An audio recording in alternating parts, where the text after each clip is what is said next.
light reflection and refraction. Hello students, कैसे हैं आप सब? आई होप आप लोग बहुत अच्छे होंगे। आप लोग एग्रो वीडियोस को देख रहे होंगे, नहीं देख रहे तो प्लीज देखो बेटा, वरना क्या कहाँ कैसे कैसे हो गया कुछ समझ नहीं आएगा, क्योंकि साइंस का नाम ही महाभारत है। तो लेके प्रभु का नाम करते हैं शुरुआत। लाइट रिफ्लेक्शन रिफ्रैक्शन बहुत सब कुछ करा चुकी हूँ, थोड़ा बहुत बचा है। लाइट रिफ्लेक्शन ऑफ लाइट में थोड़ा बहुत बचा है, सिर्फ और सिर्फ उसमें क्या बचा हुआ है आप सुन लीजिए। सिर्फ और सिर्फ इसमें इमेज फॉर्मेशन बची हुई है।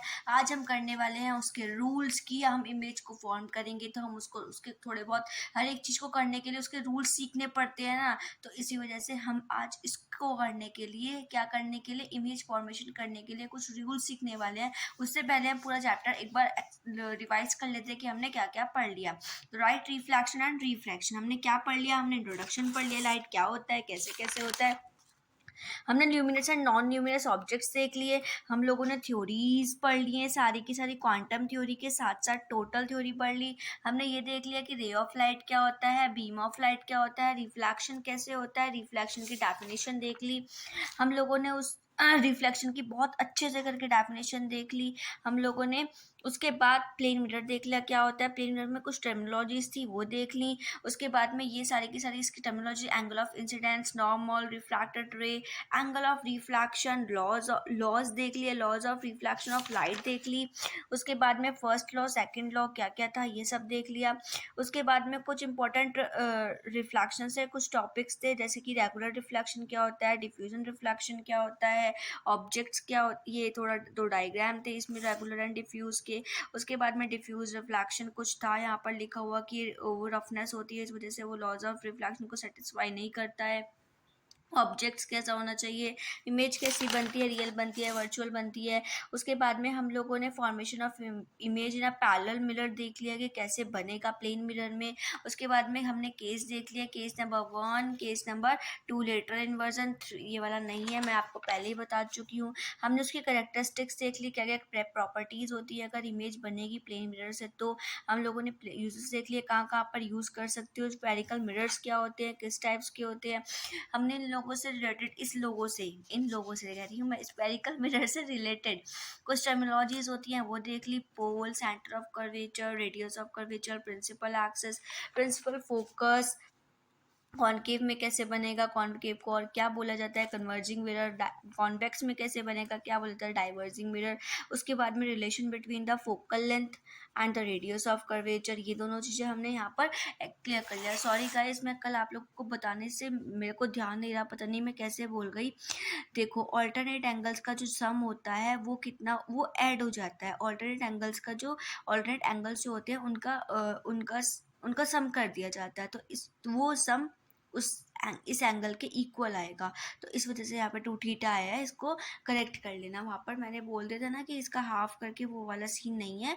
यहाँ पर आप लोगों का ये ऑल्टरनेट एंगल्स का सम 2 थीटा होता है, दैट्स वाई हमने यहाँ पे 2 थीटा लिया है।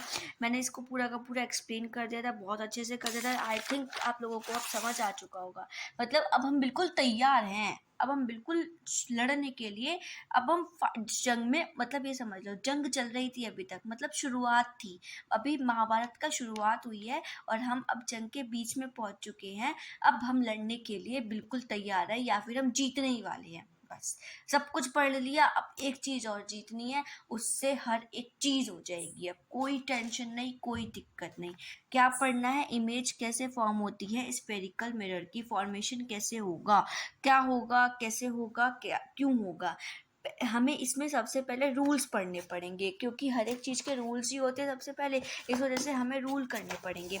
तो पहला रूल क्या होता है, कॉनकेव एंड कॉन्वेक्स दोनों को लेते हुए बताऊंगी। ऐसा नहीं है कि एक को ही लेकर बताऊं, दोनों को लेके बताऊंगी कि कौन किधर से रिफ्लेक्ट होगा, कौन किधर से इंसिडेंट होगा। ठीक, that is the concave mirror, that is the convex mirror. So ये तो सीधा सही बन गया, चलो कोई बात नहीं, आज कोई दिक्कत नहीं।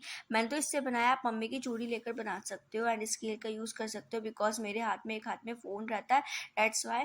क्योंकि ट्राईपॉड स्टैंड मेरा आने वाला है, तो आज थोड़ा सा एडजस्ट कर लेना। ओके, हम लोग करने वाले हैं क्या नाम है, कॉनकेव में हम देख रहे हैं यहाँ पर मैंने यहाँ पर बना दिया ये pole, that is the focus, that is the centre of curvature, that is the principal axis that lining join from pole to centre of curvature, that ray is incident on the concave mirror and reflected through the focus. अगर कोई भी रे हमारे concave mirror पर आती है, incident होती है, तो वो हमेशा रिफ्लेक्ट होकर फोकस से ही जाएगी। क्लियर है। अगर कॉन्वेक्स मिरर की बात की जाए तो that is the convex mirror, that is the principal axis of convex mirror. Convex mirror का ये प्रिंसिपल एक्सिस है।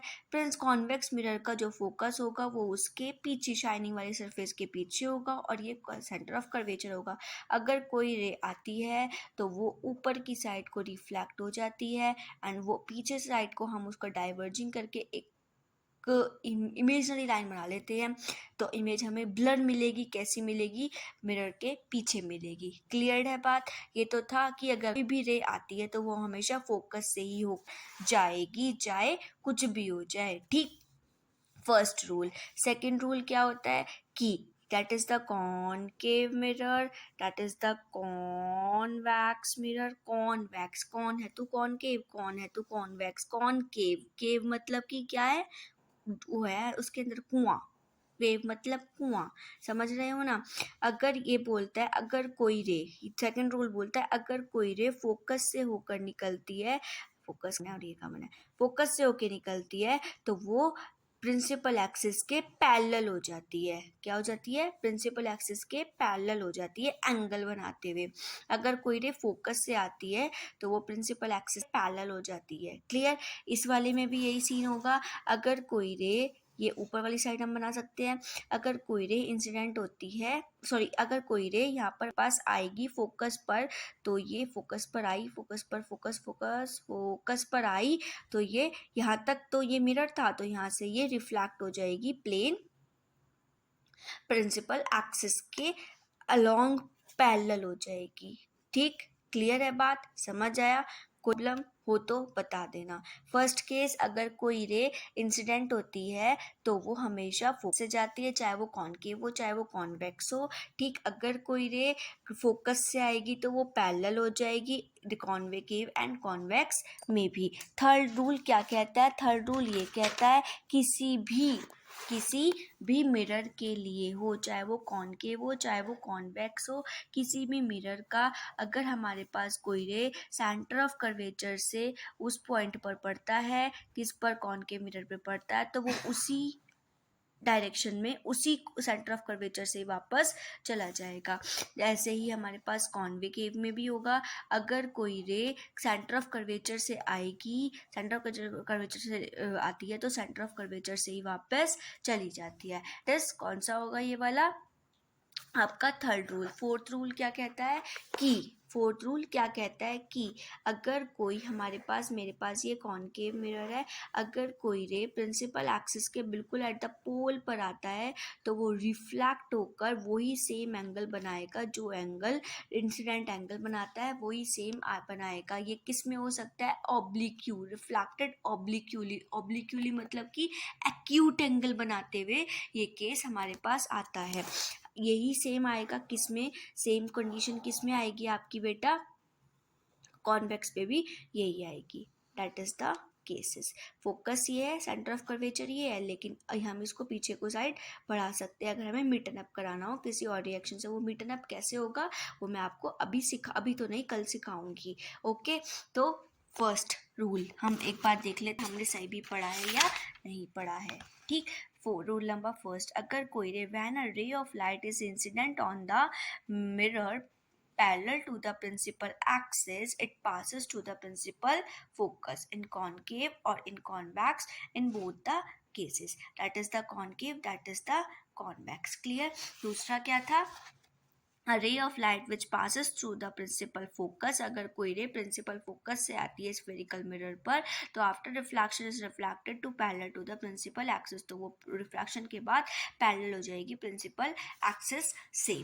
ठीक, सेम इसमें कॉनकेव में कॉन्वेक्स में बस थोड़ा सा इमेज का मतलब कि जो रे आएगी उसका जगह चेंज हो जाएगी बट पोजीशन चेंज हो जाएगी, कंडीशन सेम रहेगी।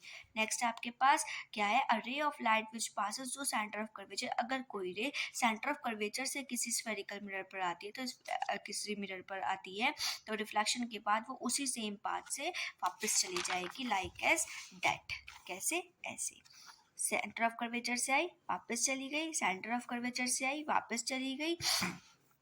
फोर्थ रूल ये बोलता है कि अगर कोई रे इंसिडेंट पोल पर आती है तो वो पोल से ही रिफ्लेक्ट हो जाएगी, पोल से ही रिफ्लेक्ट हो जाएगी और एक्यूट एंगल बनाते हुए रिफ्लेक्ट होगी, 60-60 का एंगल बनाते हुए रिफ्लेक्ट होगी। That is the case of concave and that is the case of convex. Clear आपको? समझ आया बेटा? अगर कोई प्रॉब्लम होगी तो प्लीज़ कमेंट करना एंड मैं आप लोगों को पक्का रिप्लाई करूँगी। ओके, कल मिलते हैं एक नई वीडियो के साथ। बाय बाय, शब्बा खैर। पसंद आए तो प्लीज़ लाइक शेयर कमेंट। पता है बहुत मेहनत लगती है और रात भी लग जाती है कई बार तो 3-3 बजे एडिटिंग करके।